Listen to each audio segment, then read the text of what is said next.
2 tahun Indonesia dilanda pandemi COVID-19.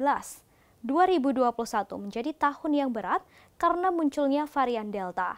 Dan saat ini di penghujung tahun 2021, Indonesia menghadapi ancaman varian Omikron yang lebih mengkhawatirkan. Lalu bagaimana perjalanan Indonesia menghadapi COVID-19 di tahun 2021? Berikut rangkumannya untuk Anda.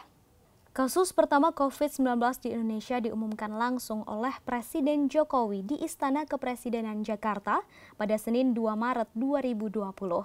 Kasusnya pertama kali menjangkit seorang ibu dan putrinya setelah kontak dengan warga negara Jepang yang datang ke Indonesia. Menteri Kesehatan kala itu Terawan Agus Putranto langsung melakukan tindakan-tindakan sesuai dengan prosedur Dinas Kesehatan serta melakukan isolasi. Setelah kasus pertama ditemukan secara cepat, kasus COVID-19 muncul di hampir seluruh wilayah di Indonesia. COVID-19 tak hanya menyerang masyarakat biasa, tetapi sejumlah pejabat dan orang-orang penting juga tak luput dari virus ini. Pejabat-pejabat pemerintahan yang dikonfirmasi positif COVID-19 kala itu diantaranya adalah Menteri Perhubungan Budi Karya Sumadi, Menteri Agama Fakhrul Razi, Wakil Gubernur DKI Jakarta Ahmad Riza, Wali Kota Bogor Bima Arya, mantan Menteri KKP Edi Prabowo, Ketua KPU Arief Budiman, dan sederet pejabat-pejabat lainnya. Banyak anggota DPR yang juga terkonfirmasi positif COVID-19 hingga muncul fasilitas isolasi mandiri di hotel untuk anggota DPR. Para wakil rakyat yang terpapar COVID-19 tanpa gejala dan gejala ringan bisa menjalani isolasi mandiri di Hotel Ibis Budget Grogol, Petamburan, dan Hotel Oasis Atrium Senen. Semua biaya isolasi mandiri di dua hotel tersebut akan ditanggung oleh negara. Sontak, hal ini langsung mengundang kritik di tengah sulitnya kondisi di masa pandemi. Penyediaan fasilitas isolasi mandiri ini membuat DPR dinilai tak memiliki empati dan kepedulian di tengah kondisi krisis yang dirasakan oleh masyarakat. Meski begitu, banyak anggota legislatif yang menolak pemberian fasilitas hotel sebagai tempat isolasi mandiri. Salah satu anggota DPR yang menyuarakan penolakan terhadap pemberian fasilitas itu adalah Ketua Fraksi Partai Keadilan Sejahtera atau PKS, Jazuli Juwaini.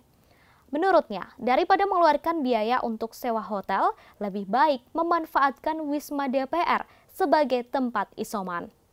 Di tengah kasus COVID-19 yang terus meningkat, terjadi pergantian Menteri Kesehatan di Kabinet Pemerintahan Jokowi. Menteri Kesehatan Terawan Agus Putranto diganti dan kini diduduki oleh Budi Gunadi Sadikin. Terawan menjadi sosok penting dalam penanganan COVID-19. Namun sayangnya, ia jarang muncul ke publik hingga mendapat sindiran keras dari berbagai pihak, termasuk oleh jurnalis Najwa Shihab yang menghadirkan episode Bangku Kosong.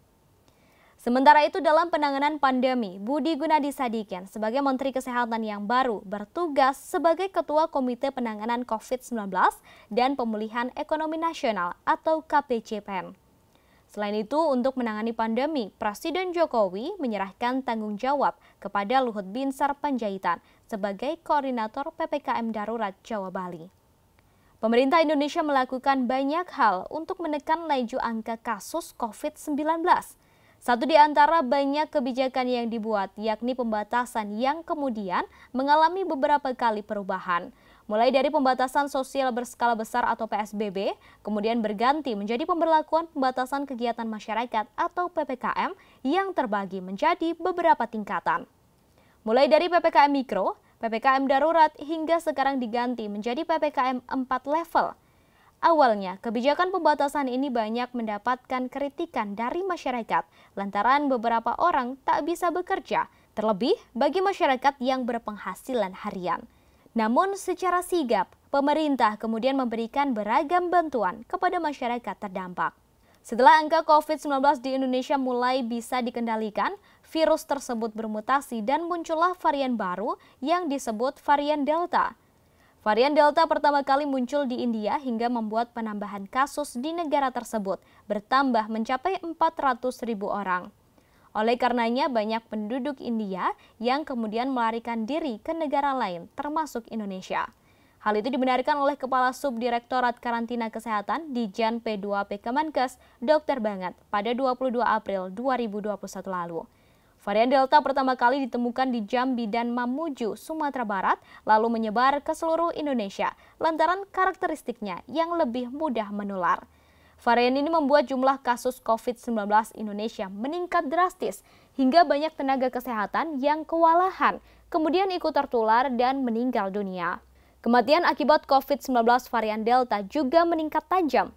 Hal ini karena pusat kesehatan untuk menangani pasien terjangkit sudah penuh hingga banyak yang tak tertangani.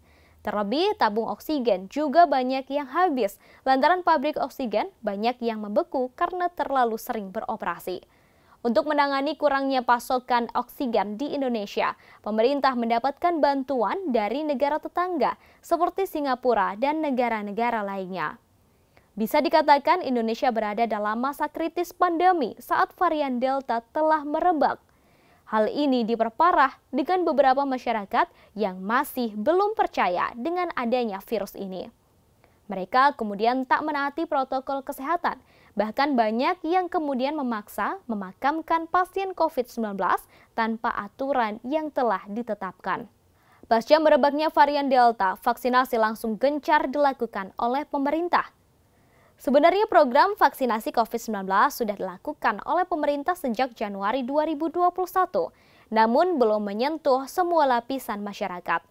Orang pertama yang disuntik vaksin buatan Sinovac adalah Presiden Jokowi bersama sejumlah pejabat dan tokoh agama.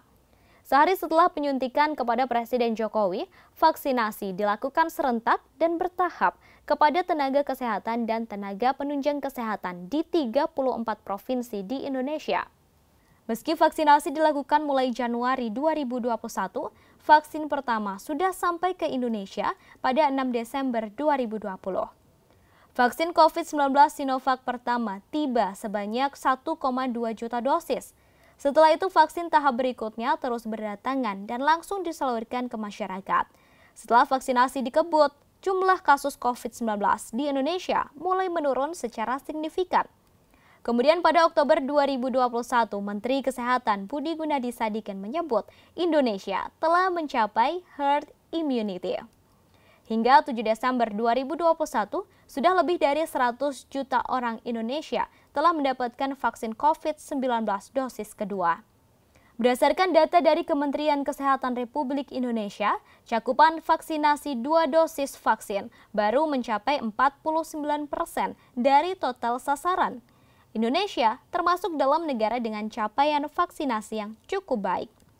Indonesia menduduki peringkat kelima vaksinasi COVID-19 lengkap terbanyak sedunia.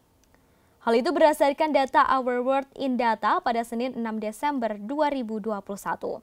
Meski telah menduduki peringkat kelima vaksinasi COVID-19 lengkap terbanyak sedunia, tak lantas membuat Indonesia berhenti melakukan vaksinasi.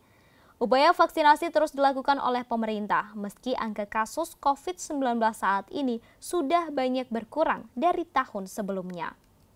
Masyarakat juga masih terus diminta untuk disiplin dalam menerapkan protokol kesehatan yang berlaku. Selain itu juga diminta untuk menaati semua aturan PPKM sesuai dengan level di daerahnya masing-masing. Terima kasih sudah nonton, jangan lupa like, subscribe, dan share ya!